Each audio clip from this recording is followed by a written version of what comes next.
नमस्कार। कैसे हैं आप?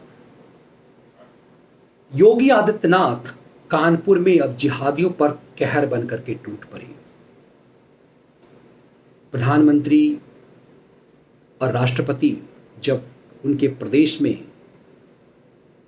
के औद्योगिक नगरी में थे, जब योगी इस बात की तैयारी कर रहे थे कि कई सारे दुनिया भर के उद्योगपति उत्तर प्रदेश में निवेश करने वाले हैं, जिहादियों ने कानपुर को पत्थरों से घायल करना शुरू कर दिया। जुमे के दिन मस्जिद से निकले जिहादियों के हाथ में पेट्रोल बम थे, ठेलों पर पत्थर इकट्ठा किए गए थे कानपुर को लहूलुहान कर देने के लिए। इन जिहादियों ने पुलिस पर हमला किया, हिंदुओं पर हमला किया और उसके बाद यह संदेश दिया कि हमारे नबी को यदि किसी ने पर सवाल किया तो हम उसे तन से अलग कर देंगे। यह आवाज़ दिल्ली बीजेपी के प्रवक्ता नुपुर शर्मा के लिए था, जो एक टीवी चैनल में उन्होंने मोहम्मद पर सवाल उठाए थे।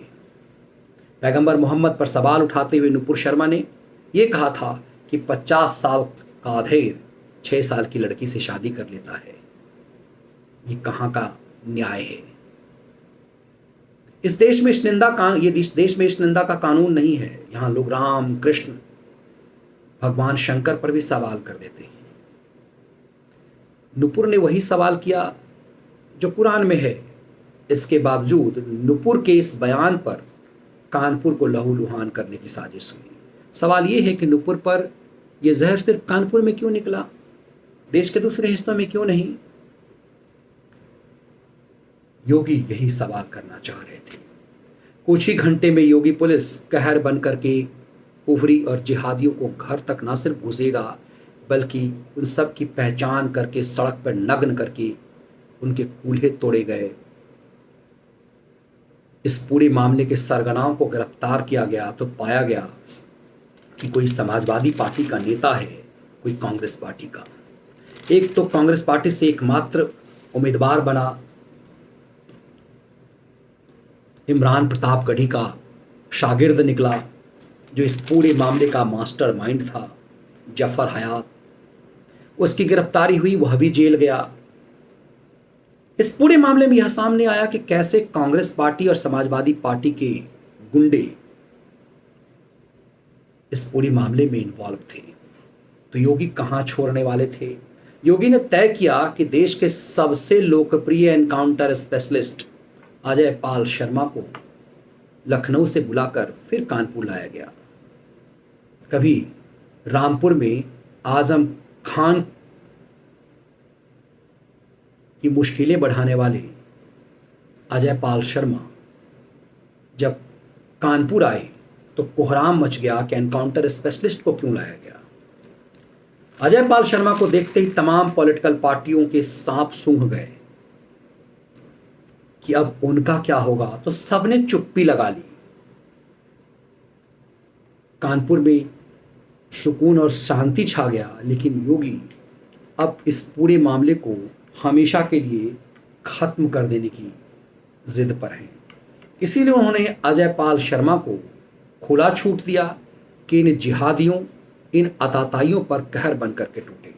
माफियाओं, भूमाफियाओं और गुंडों के खात्मा के बाद, भ्रष्टाचारियों के खात्मे के बाद अब योगी जहरीले जिहादियों के खात्मे पर हैं।